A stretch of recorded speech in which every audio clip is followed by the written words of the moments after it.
What's up? It's your boy. Now, something I find quite interesting is the concept of lessons when you already know how to play or you've already learnt your instrument.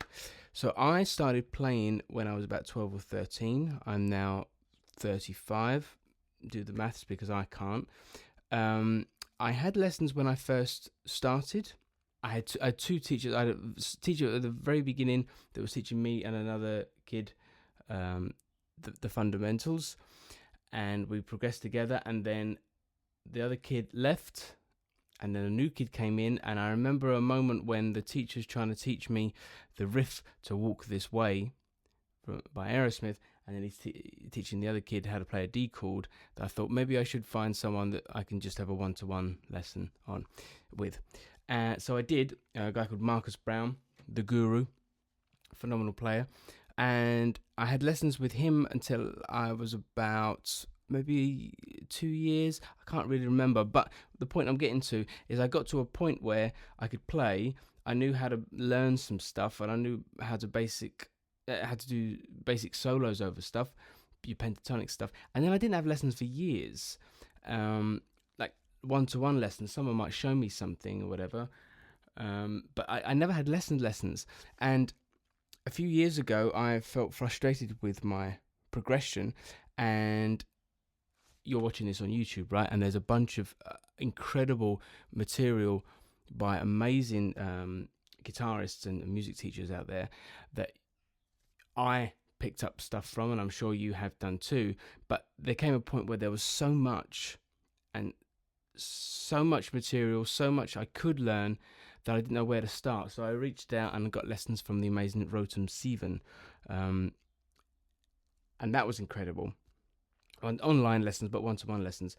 And now I have lessons with a guy called Julien Tassen, who you'll be seeing in this video a little bit. He's a Brussels-based guitarist, phenomenal guitarist, because he does what I find very interesting music, which is approaching the guitar from quite an abstract way, like we did things like putting pencils. This is a paintbrush in between the strings, detuning, coming at it from an angle where you don't know how to play it again. And I find that very inspiring. And at the end of this video, there will be a video of me playing in here where I did that. I detuned. I think I popped this in it and just played. Now, musically, it's up for interpretation of whether you enjoy it or not. But personally, for me playing it, I loved it. I love doing that stuff because it's free. It's the constructs are almost gone, but you got to try and make it musical as well. You know, how can you make something that sounds a bit musically pleasing? Anyway, I'm going off track. My point is, my point is that I think it's incredibly important to continue to have lessons or some sort of mentorship, even if you know how to play, right? So I'm recording this during the World Cup 2026, and I was watching a game the other day, and that made me think, right, these people are the best in the world. Well, certainly the best in their country, and all the countries come together. So technically, we are watching the best players in the world play football. Now, they don't get given the ball and chucked on the pitch and said, go on, there you go.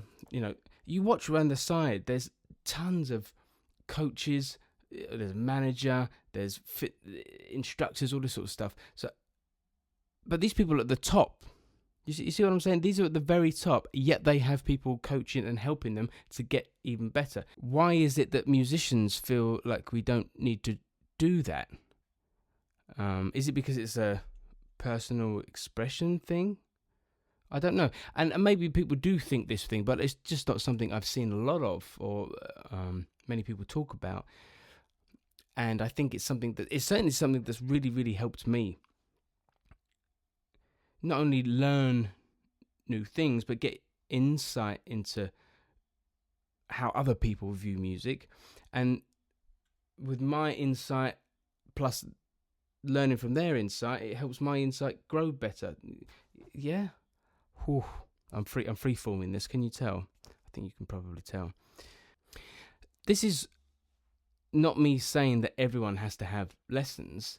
If you already know how to play your instrument, if you know how to play your instrument to a point where you're happy with, then fine, you know. Or if it's just a hobby thing, or you just want to know the chords to know how to play your favorite song, absolutely fine.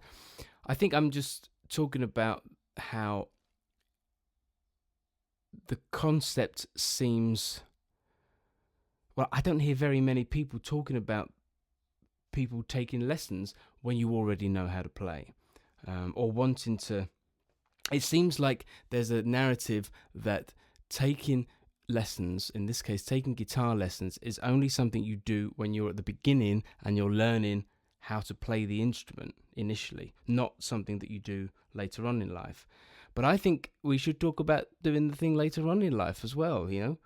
Hey, look, I'm doing that YouTuber thing where they say, hey, look, I'm just editing the thing and I just thought of something else that I should have put in the video, but I didn't, so I'm doing it now.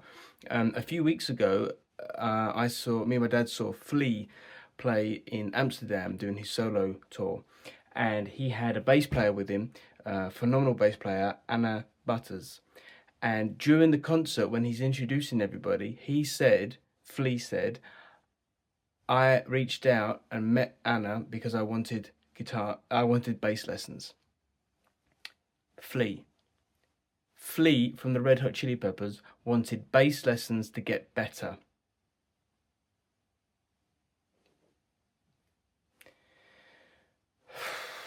Okay, here we go. I don't know. Let me know what you think in the comments section. I'm not going to tell you where the comments section is because you're watching YouTube and everyone knows where the comments section is.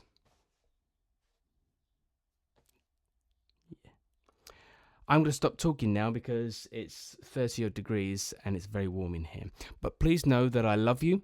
Please know if you're already subscribed to the channel, thank you. I bless you. These videos haven't been as regular as I've been hoping.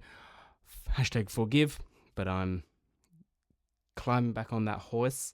If you haven't subscribed to the channel or liked or any of that shit, please consider it, because apparently that's what someone in my position has to say to the camera at this point in the video. Thank you very much. Have a wonderful day. I love you. Play music. Do it. That was the shit end tagline, wasn't it? Sorry.